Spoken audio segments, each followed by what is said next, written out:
This interview is for information only and should not be considered as investment advice or a recommendation to buy shares in the company featured. Welcome to this Stock Box interview.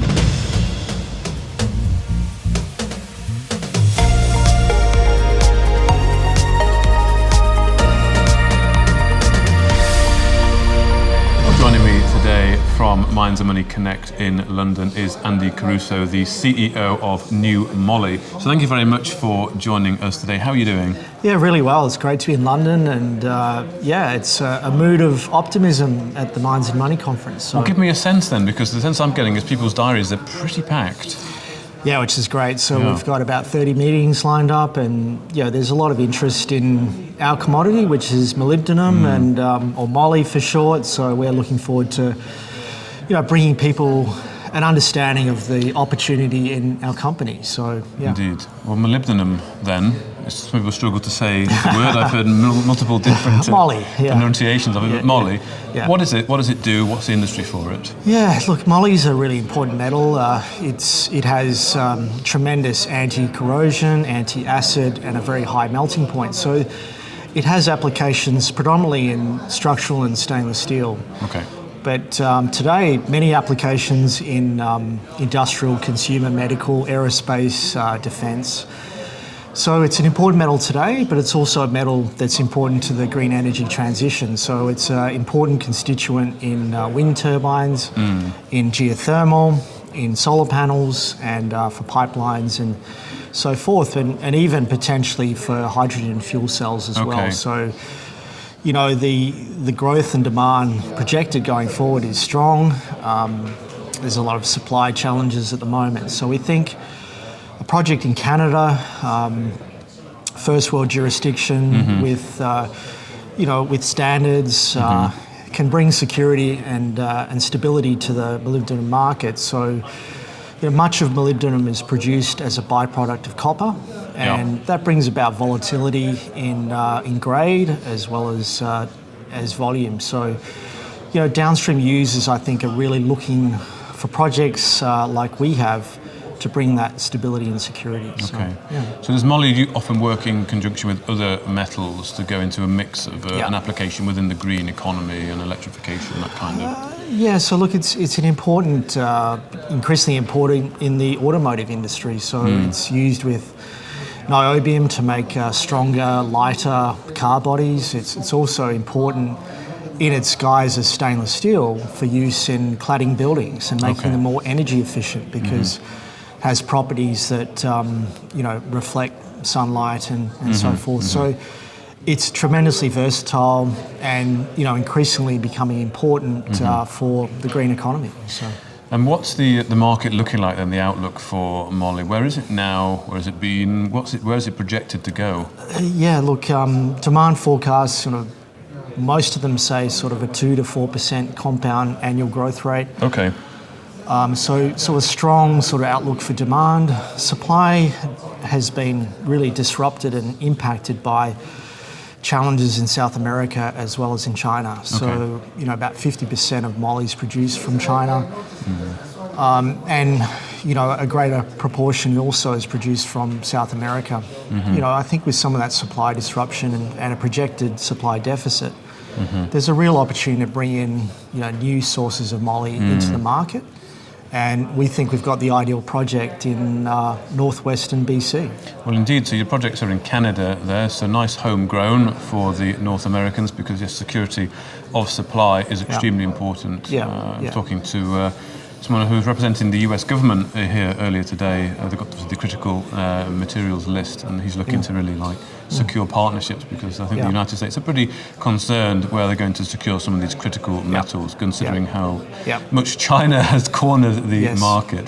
So your two projects then, you've got Mount Kitsault and Kitsault and Mount Hope, haven't you? Correct. So Kitsault's in northwestern British Columbia, and Mount Hope is in Nevada.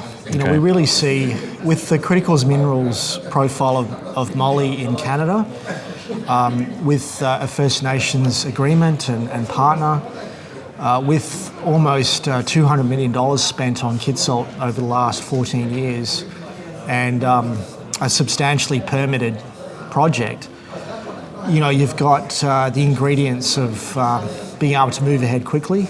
We'll finalise our definitive feasibility study by early next year, building off our 2022 work, and really working with stakeholders, working with strategic and financial investors to build the funding profile, looking to close off funding for Kitsalt in 2024, and then bringing this production to market in 2027. So, so many projects, greenfield projects, take 10, 15 years. This is well down the path, and I think that differentiates Kitsalt particularly from other aspirants. So, Canadian government, I think, is excited, and we're building a lot of momentum, and we're looking forward to bringing new investment partners to the project. Excellent. So that's your main focus is Kitsalt there. Yeah. So you said $200 million been spent on it in total. Yes. Previously. You've got the DFS coming next year. Yes. And you're looking to secure finance next year. Correct. To be in production of Moly by 27.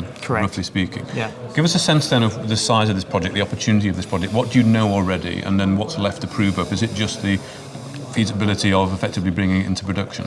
Feasibility study substantially done. I think when we've seen an increase in regulatory requirements for tailings dams, so we need to update our tailings to design and have that ready. That's really the final component of the final feasibility study. So other components were updated in 2022, so the design basis is pretty much set.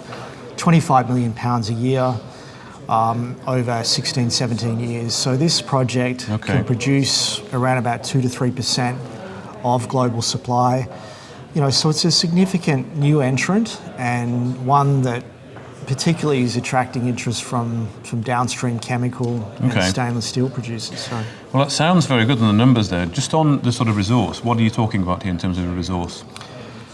Yeah, so looking at, over...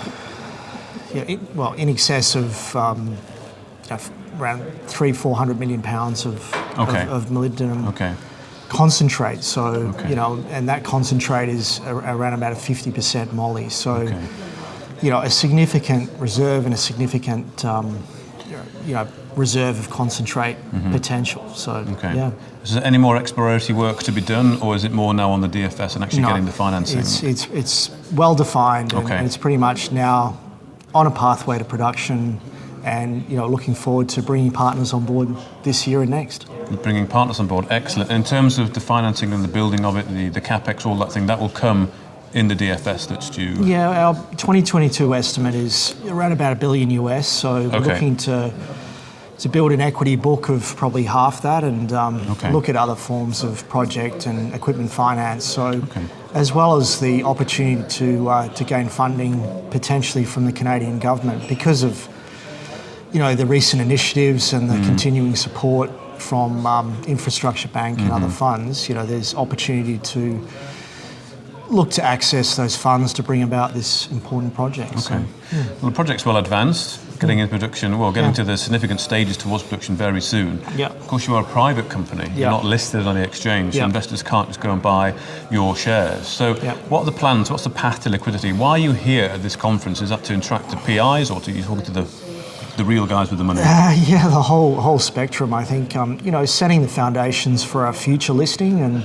I think we want to provide that avenue for our existing shareholders and new shareholders. So we build that ongoing equity base in the company, and that gives us the foundations, we believe, to look at institutional retail money via an IPO or similar, and ideally 2024 could be after the DFS, could be before. So we're really flexible in terms of those plans. But I think, we're looking to create that path to liquidity. So. And this might come in at time with the partners you're currently talking to, depending on how the negotiations go. If you say it's part of the IPO, that they can invest at that point.